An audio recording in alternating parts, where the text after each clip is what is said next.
রাব্বুল আলামিনের হাবিব বলেন যে ইহুদি এবং খ্রিস্টানেরা এরা মত পার্থক্য সৃষ্টি করে ৭১ থেকে ৭২ দলে তাদের মধ্যে সৃষ্টি হয়ে গেছে, আর আমার উম্মতের মধ্যে ৭৩টা দলের সৃষ্টি হবে শুধু মত পার্থক্য করে। কিন্তু ৭২টা দল জাহান্নামে চলে যাবে, একটা দল জান্নাতে যাবে। সাহাবারা বললেন সেই দলটা কারা? নবীজি বলেন যারা একতাবদ্ধ হয়ে সংঘবদ্ধ হয়ে আল্লাহর বিধানকে আঁকড়ে ধরে, মুসলিম জামাতের সাথে থাকে, মুসলমানদের সাথে থাকে, আল্লাহর বিধান একই জামাতের সাথে তারা পালন করে। আল্লাহ রাব্বুল আলামিন হাবিব বলেন ওই দলটা আল্লাহর জান্নাতে যাবে। এই যে আমরা মসজিদে নামাজ পড়তে আসছি, জামাতে আমরা নামাজ পড়ি, ধনী বলেন গরিব বলেন, কালো বলেন সুন্দর বলেন, সব কাতারের মানুষ এইখানে কিন্তু একই কাতারে কাঁধে কাঁধ মিলে একই ইমামের অনুসরণ করে রুকু করি, সিজদা করি দলবদ্ধ হয়ে। আমরা যদি সমাজের বাইরেও এইভাবে দলবদ্ধ হয়ে আল্লাহর বিধান যদি আমরা মানতে পারতাম, আল্লাহর আদেশ নিষেধ যদি আমরা এইভাবে মানতে পারতাম, তাহলে আল্লাহ রাব্বুল আলামিন আমাদের উপর খুশি হয়ে যেতেন। সারা দুনিয়ার মধ্যে আল্লাহ রাব্বুল আলামিন শান্তির সুবাতাস বইয়ে দিতেন। আল্লাহ রাব্বুল আলামিন এই রাষ্ট্রের মধ্যে কুনারের রাজ কায়েম করে দিতেন। কিন্তু আমরা মসজিদ থেকে বের হয়ে যাওয়ার পরে যার মত যার যার কাছে থেকে আমরা এখন বিচ্ছিন্ন হয়ে যাই।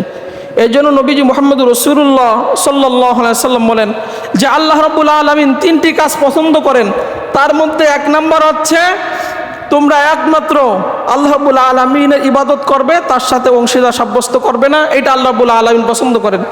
2 নম্বর তোমরা একতাবদ্ধ হয়ে জামাতবদ্ধ হয়ে দলবদ্ধ হয়ে আল্লাহর বিধানকে আল্লাহর রশিকে তোমরা আঁকড়ে ধরবে। 3 নম্বর তোমাদের যে আমির থাকবে তার নেতৃত্ব মেনে তোমরা জীবনযাপন করবে। আল্লাহ রাব্বুল আলামিন বলেন এই 3টা কাজের মধ্যে যারা থাকে আল্লাহ রাব্বুল আলামিন তাদেরকে পছন্দ করেন, তাদেরকে ভালোবাসেন। অন্য হাদিসে নবীজি বলেন যারা জামাতবদ্ধ হয়ে থাকে, দলবদ্ধ হয়ে থাকে, সংঘবদ্ধ হয়ে থাকে, আল্লাহ রাব্বুল আলামিন তাদের উপরে রহমতের হাত প্রসারিত করে দেন। নবীজি বলেন আমার উম্মত কখনো গুমরাহির উপরে একমত হবে না, জামাতবদ্ধ হবে না, ঐক্যমত পোষণ করবে না। যারা মুসলিম জামাত থেকে বিচ্ছিন্ন হয়ে যাবে, মুসলিমদের কাতার থেকে সংঘবদ্ধ জামাত থেকে আলাদা আলাদা থাকবে, নবীজি বলেন ওই ব্যক্তি বিচ্ছিন্নভাবে জাহান্নামে প্রবেশ করবে। নবীজি বলেন যারা 1 বিঘত পরিমাণ মুসলমানদের কাতার থেকে, মুসলমানদের দল থেকে, মুসলমানদের সংঘবদ্ধতা থেকে 1 বিঘত পরিমাণ সরে যাবে, ওই ব্যক্তি নবীজি মুহাম্মদ রাসূলুল্লাহ সাল্লাল্লাহু আলাইহি সাল্লাম বলেন নিজের ঘাড়কে ইসলামের রশি থেকে সে খুলে আলাদা করে ফেলল। হযরত ওমর রাদিয়াল্লাহু তাআলা আনহু বলেন উনি একটা জুমায় খুতবা দিচ্ছিলেন।